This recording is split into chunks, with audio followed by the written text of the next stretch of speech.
A Comissão Nacional de Proteção de Dados arrasa a autoridade tributária na questão da lista VIP.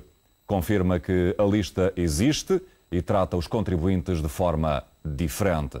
Denuncia ainda que há 2.300 pessoas estranhas ao fisco que podem consultar os dados dos contribuintes que são confidenciais. E entre estas pessoas há até estagiários e tarefeiros.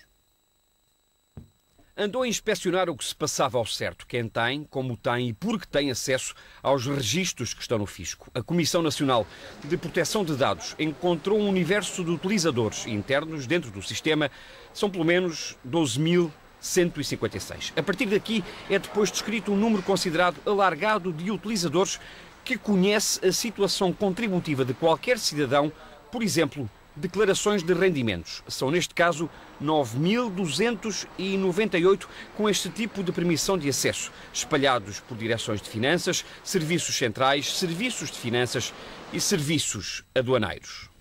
Há um número que salta à vista deste relatório, 2.302. É o número de utilizadores externos com estes mesmos níveis de permissão. Muitos deles são trabalhadores de empresas, grandes empresas privadas, que acabam por ter acesso aos dados fiscais dos contribuintes. Ainda, estagiários e tarefeiros contratados que também tinham acesso aos dados do fisco. Por isso, de acordo com a Comissão Nacional de Proteção de Dados, há aqui várias falhas no tratamento da informação.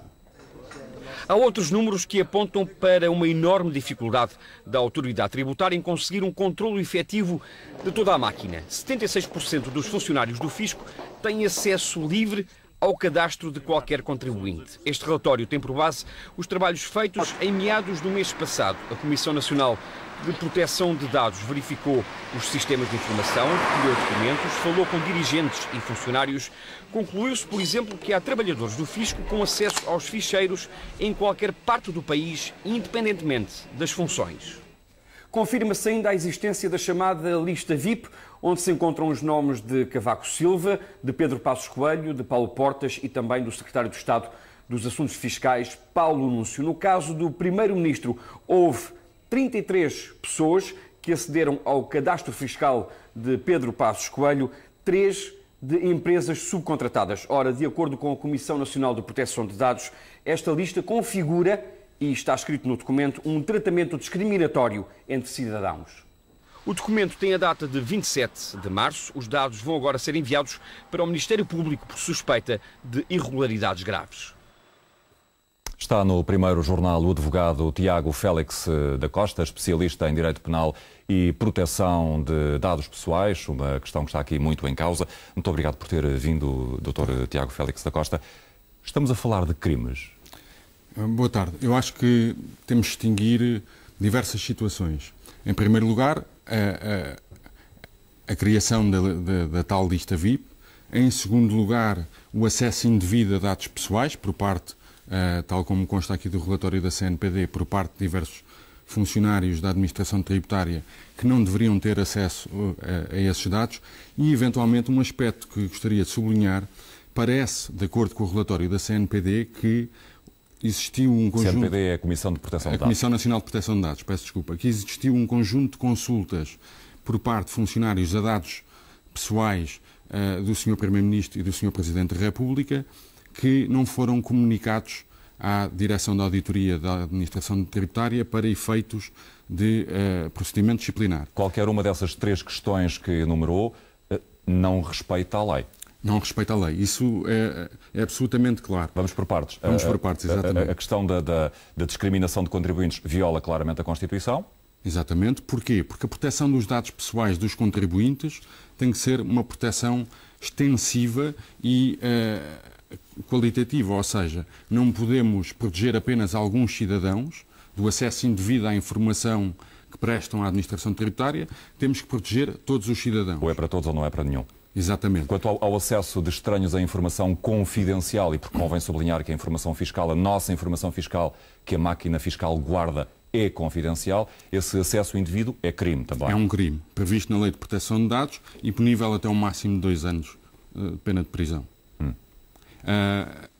Além disso, se de facto se verificar que o nome das pessoas que foram investigadas por acederem ilicitamente a dados pessoais não foram todas aquelas pessoas que de facto o fizeram, poderá haver também um crime de abuso de poder, na medida em que potencialmente alguém na administração tributária selecionou as pessoas que foram investigadas por esse acesso ilícito. O senhor é especialista nesta matéria de proteção de dados.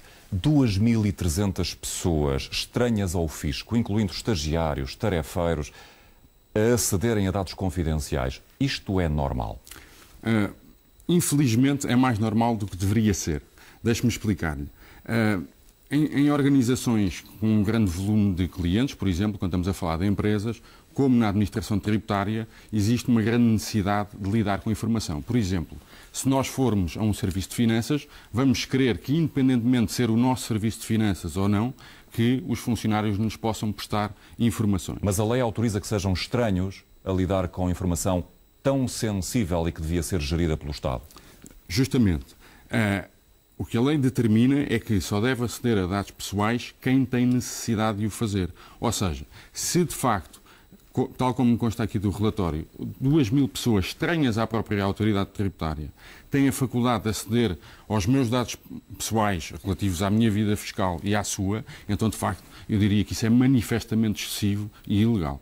2.300 pessoas fora do sistema, porque dentro do sistema há mais 9.000 que acedem. Exatamente, 11.600 no total. Considera que isto põe em causa a confiança que se deve ter na máquina fiscal? Evidentemente, porque nós temos que prestar informação ao Estado relativamente aos nossos rendimentos e ao nosso património para efeitos de cumprimento das obrigações fiscais e deveríamos poder garantir, ou o Estado devia-nos garantir, que esses dados só são tratados na estrita medida do necessário e que não podem ser acedidos por pessoas que não têm nada a ver com a nossa vida fiscal. É quase como um estranho entrar-nos em casa. No mínimo. Tiago Félix Acosta, muito obrigado por ter vindo ao Primeiro Jornal. Obrigado, boa tarde.